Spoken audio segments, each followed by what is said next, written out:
वंदे मां शारदे। हम आपको सिखा रहे हैं विराम चिन्ह और आज बारी है विराम चिन्ह में अर्ध विराम चिन्ह की। इनके बारे में विस्तार पूर्वक वैसे तो बता चुके थे, विस्तार पूर्वक आज बता रहे हैं।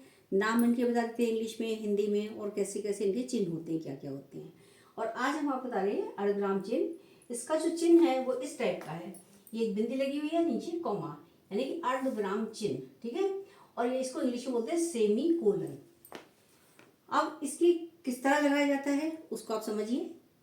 जब वक्ता को अल्पविराम से कुछ अधिक समय के लिए ठहरना पड़े, ठीक है, अल्पविराम से ज्यादा और पूर्ण विराम से कम, ठीक है, तथा प्रधान वाक्य और उप वाक्यों में गहरा संबंध ना हो तो अर्धविराम चिन्ह का प्रयोग करते हैं। जो प्रधान वाक्य है, देखिए उसमें कई चीजें आ जाएगी, उससे संबंधित भी हो, मतलब संबंधित लगेंगी लेकिन वास्तव में बहुत ज्यादा संबंधित होती भी नहीं है, और जुड़ी हुई तो होती ही है, लेकिन क्या होता है उनका गहरा संबंध ना हो तो भी क्या होता है वहां पर अर्धविराम चिन्ह का हम प्रयोग करते हैं। किस तरह करते हैं देखिए।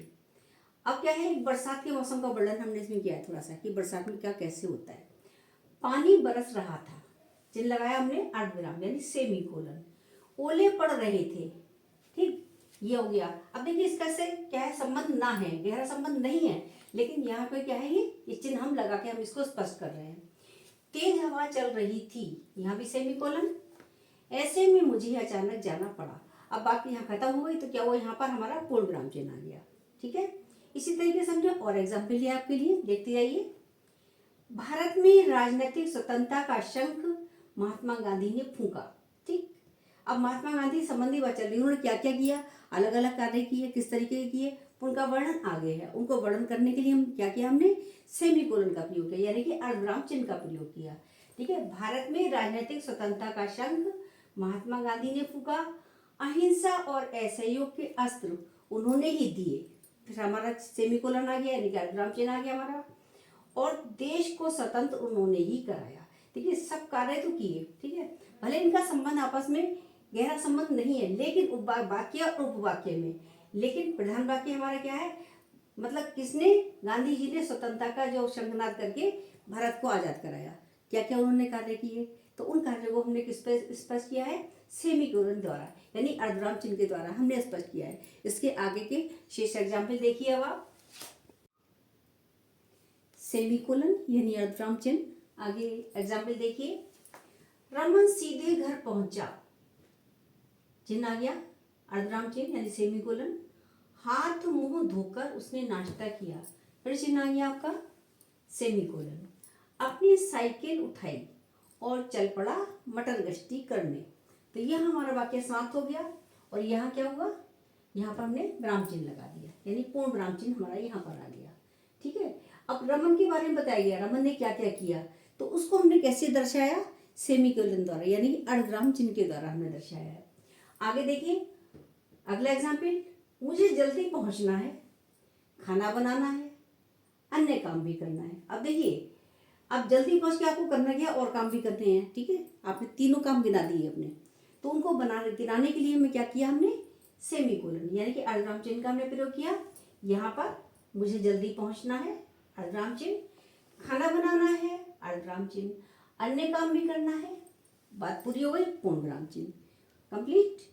अब देखिए आगे एक एग्जाम्पल हमने और लिया है। देखिए हम जो एग्जाम्पल लेके चल रहे हैं, अब ऐसा नहीं कि जो बड़े बड़े एग्जाम्पल हैं बड़ी क्लास के बच्चे उनको तैयार कर सकते हैं, छोटी क्लास में आपको अर्धविराम चिन्ह सीखना है तो आप छोटे छोटे एग्जाम्पल भी हमने दिए हैं, सभी के लिए दिया हुआ है, हर वर्ग के लिए हैं, चाहे वो 6, 7, 8 क्लास हो या और सीनियर क्लासेज हो, तो आप एग्जाम्पल इस तरीके से याद कर सकते हैं। छोटे बच्चों को छोटे एग्जाम्पल के माध्यम से याद करना चाहिए, देखना चाहिए।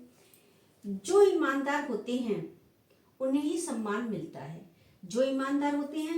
अब देखिए, तो ईमानदार को ही सम्मान मिलता है, तो इस तरीके से इन्होंने कैसे दर्शाया इसको, जो ईमानदार होते हैं, यहाँ क्या हमने सेमीकोलन यानी अर्धविराम चिन्ह, और आगे पूरा किससे किया हमने, उन्हें ही सम्मान मिलता है, यहाँ है हमारा पूर्ण विराम चिन्ह, ये हमारा कंप्लीट हो गया। और इसके बाद में अगला हम आपको सिखाने जा रहे हैं प्रश्नवाचक चिन्ह, जिसमें प्रश्न लगा होता है, यानी प्रश्न किया जाता है, ठीक है। और कहीं कहीं पर प्रश्न की स्थिति जो है वो अलग होती है, किस तरीके की होती है, वहाँ भी प्रश्न होता है। और कहीं कहीं पर प्रश्न होते हुए प्रश्न नहीं लगाया जाता है, ऐसा भी होता है, प्रश्न सूचक चिन्ह होता है, प्रश्नवाचक चिन्ह नहीं लगता है।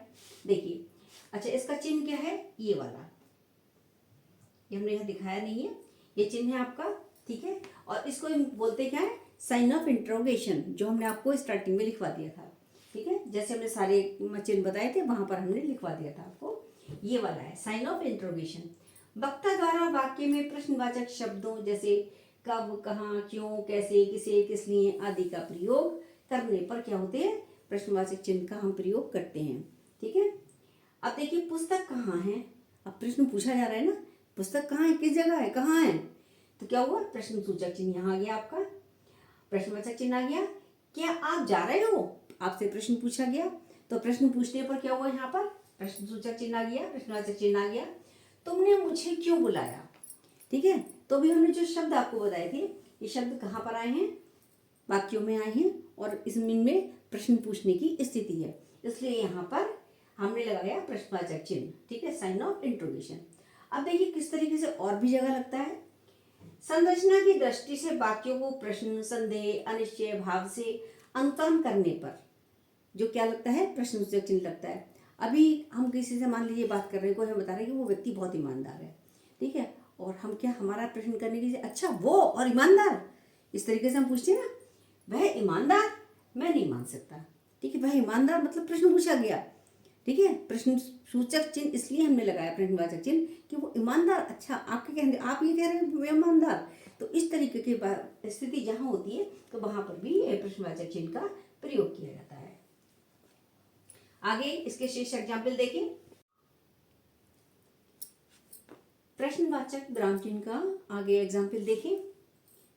देखिए अब आपको लग नहीं रहा कि यहाँ प्रश्न लगना चाहिए प्रश्नवाचक, देखिए, लेकिन बातचीत में जब हम करते हैं तो बातचीत करने के समय में अच्छा तो ऐसा होगा, ठीक है, लेकिन जैसे ही प्रश्न इस तरीके से प्रश्न पूछा जा रहा है और लग नहीं रहा कि प्रश्न है इसमें, क्योंकि बाकी के न कब, क्यों, कहाँ, कैसे, क्या शब्द कहीं नहीं आए हैं, न प्रारंभ में आए हैं, न बीच में आए हैं, तो कहीं भी नहीं, मध्य में भी नहीं है, तो प्रश्न सूचक नहीं है लग रहा है, लेकिन वास्तव में प्रश्न सूचक है।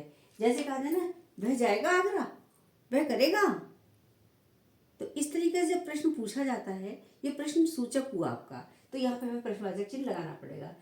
अगर इस कंडीशन में भी लगाना पड़ेगा क्योंकि यहाँ पर प्रश्न सूचक कोई शब्द है ही नहीं, तब भी हमें प्रश्न सूचक चिन्ह लगाना पड़ेगा। अच्छा, अब ये कहा जाए कि तुमने ऐसा किया वैसा किया, तो अब जो वक्ता दूसरा है, जो सुन रहा है व्यक्ति, सेकंड पर्सन है, वो क्या कहेगा? मैं झूठ बोल रहा हूँ, तो मतलब क्या शब्द नहीं है इसमें, मैं क्या झूठ बोल रहा हूँ, क्या मैं झूठ बोल रहा हूँ, इस तरीके, लेकिन क्या शब्द नहीं है, लेकिन यहाँ पर इन दोनों स्थिति में क्या है, यहाँ पर भी आपका प्रश्न सूचक चिन्ह आया है। अब क्या है? व्यंग्यात्मक भाव प्रकट करने में, ठीक है, जहाँ की भाषा जो है व्यंग्यात्मक हो, ठीक है, या टॉन्टिंग वे में कोई बात कही जाए, व्यंग्यात्मक भाषा में की जाए, तो वहाँ पर क्या होता है? वहाँ पर भी आपका प्रश्न सूचक चिन्ह होता है, लेकिन उसको हम दृश्य दिखाएंगे, ब्रैकेट में बंद करके दिखाएंगे, किस तरीके से? उनके जैसा धर्मात्मा पैदा ही नहीं हुआ, ठीक है, तो क्या हुआ? यहाँ पर भी हमारा प्रश्न तो है, लेकिन प्रश्न सूचक चिन्ह नहीं लगेगा, इस तरीके से यहाँ नहीं लगेगा। आगे देखिए, संबंध सूचक के कार्य में प्रश्न सूचक नहीं लगता है, जहाँ संबंध दिखाया जा रहा हो, संबंध हो वहां पर, तो वहां भी प्रश्न सूचक चिन्ह नहीं लगता है। अब क्या है यहाँ पर? देखिए एग्जाम्पल, क्या बोल रहे हो, लेकिन प्रश्न सूचक चिन्ह यहाँ भी नहीं लगा कि आप क्या बोल रहे हो, ये तो नहीं पूछा उनसे मुझे क्या बोल रहे हो, मतलब ये नहीं कि आपने जो कहा है उसका मतलब क्या है, तो इस तरीके का सेंस आया, लेकिन आप ये क्या बोल रहे हो, क्या बोल रहे हो भैया, तो इस तरीके से कोई प्रश्न तो है नहीं यहाँ, तो यहाँ भी प्रश्न सूचक चिन्ह नहीं लगेगा। चले जाओ यहाँ से, तो क्या है यहाँ पर? यहाँ तो आपका आएगा विराम चिन्ह, और यहाँ पर क्या है? क्या बोल रहे हो के बावजूद भी यहाँ पर आपका नहीं आएगा, प्रश्न सूचक चिन्ह का प्रयोग हमने यहाँ भी नहीं किया है। वे क्या कह रहे थे, मैं तो समझा ही नहीं। अब क्या यहाँ भी क्या शब्द है? वे क्या कह रहे थे, मैं तो समझ में नहीं, कुछ भी समझ में नहीं आया, मैं तो समझा ही नहीं, तो यहाँ क्या हुआ? कॉमा लगा के हमने लिखा है, और आगे क्या हमने यहाँ पर पूर्ण विराम चिन्ह का प्रयोग किया है। चलिए, ये तो आपके प्रश्न सूचक से संबंधित आ गए, और प्रश्न सूचक को इसलिए आप सभी को ध्यानपूर्वक ही लगाना है, जहाँ पर वास्तव में प्रश्न पूछा जा रहा है वही इसका हमें प्रयोग करना है। आगे हम आपको करेंगे योजक चिन्ह। योजक मतलब हाइफन, ये चिन्ह इस तरीके का होता है, हमने बताया था आपको। निर्देश चिन्ह भी कर बताएंगे आपको। निर्देश चिन्ह थोड़ा देखने में बड़ा होता है, लेकिन हाइफन जो छोटा सा होता है इस तरीके का, इसका हमने कहाँ प्रयोग बताया था आपको, द्वंद्व समास में। ठीक है, तो ये शब्द दो शब्दों को जोड़ता है। इसको विभाजक भी बोलते हैं। विभाजक का अर्थ अलग करना होता है और योजक का अर्थ है जोड़ना। योजन का योजक माने जोड़ना और विभाजन का अर्थ है अलग करना। ठीक है, तो यहाँ पर क्या है, शब्द युग्मों के बीच में या द्वंद्व समास में। और तुलना, जहाँ पर हम तुलना की जाए, कंपैरिजन किया जाए, तुलनात्मक दशा में भी इसी चिन्ह का प्रयोग करते हैं, योजक चिन्ह का प्रयोग हम करते हैं। इसके एग्जाम्पल आपको अगली वीडियो में कराएंगे। नमस्कार, धन्यवाद।